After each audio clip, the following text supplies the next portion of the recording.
Welcome back.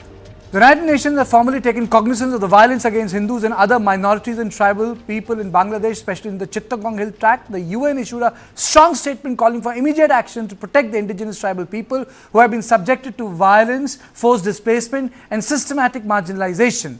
UN has also issued the statement saying that the Bangladesh government must act. Now let me straight away go to Suhas Chakma, someone who is following entire chain of events in the Chittagong Hill Tract in Bangladesh, who actually ensured that the atrocity which took place a couple of weeks ago was brought to light, to the world's attention, that the changes in Bangladesh has brought about. So Suhas, to you, this focus by UN on this issue, how do you see it? I think it's a very strong statement. It's not easy to get an official statement from the United Nations. So when the two experts of the United Nations and one who is the chairman of the Permanent Forum on the Indigenous Issues had decided and actually called a spade, saying that, this is happening because of the marginalization which has been taking place, and also absolute impunity which the security forces enjoy. I think it's a welcome step. I mean, for the world to recognize that, if you read this sentence somewhere where they quote Article 7 of the UN Declaration on the Rights of Indigenous Peoples, they refer to genocide and acts of violence. And it's a fact that, hill tribes in the Chittagong Hill Tracts had faced genocidal attacks. Massacres after massacres were committed from the 1980s. And at one point of time, there were about 72,000 people who had crossed the border and sought refuge in Tripura. In none of those cases, accountability has been established. And in fact, the recent attacks which took place on 19th and 20th September, a committee was set up which was supposed to submit its report within 15 days, and the committee still has not visited. So the UN is actually reiterating the history on the government of Bangladesh. Yunus has emerged as a soft face of Jamaat in Bangladesh. People thought maybe a very liberal person has come. Maybe his presence would spawn liberal tendencies in the upper echelons of governance. But instead, it seems that his presence emboldens the fringe in the system.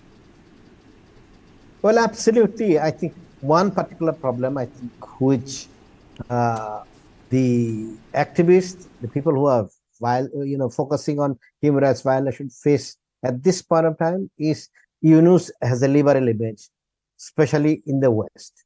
Now, if you look at the entire record of Yunus, he is somebody who is actually challenging each of the liberal principles of the, a democracy with some liberal ideas. So at some point of time, I think the world is going to come across and tell Yunus that you are not somebody which you had hoped for. So for the time being, I think he can continue for a month or so. But 100 days down the line, he is not going to survive. He has been exposed. And if you look at the tendencies of this government today, if you look at not only the fringe element, he is actually the leader of the fringe element. So if you look at the student leader, Nahid, saying that there was no liberation in Bangladesh, and Sheikh Mujibur Rahman is not the father of the nation, and you had Salim Samad, who is actually supposed to be a bit more liberal than the others. If you look at it, then you could see that this country had been actually already taken over by the Jamaati Islami and all the Islamic forces. All the advisors of Yunus from the back are actually people who belong to Islamic Chhatra Shibir. And at certain point of time, I think the BNP and Awami League are going to find it very difficult. His task is to conduct election. Imagine he's reforming. Instead of conducting election, Yunus is getting the constitution rewritten. In one of my conversations, I tried to understand why is this happening, and the sense I got was that even the contribution of Mujibur Rahman will be rewritten, challenged.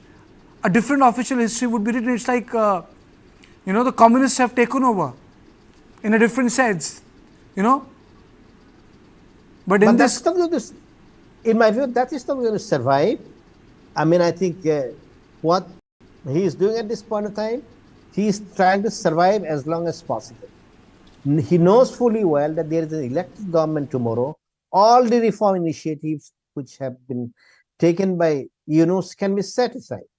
If I am BNP, if I come to power with two-thirds majority, I can rewrite the constitution. Or even if I come to power with simple majority, I can ask other parties to join the constitutional reform process. So what is the mandate of these people? There was a revolution. There was a violence reaction. Then, people could have died if Hasina insisted on, or if the military had used force. Then she left the country, fled the country. And you come back to stabilize the situation.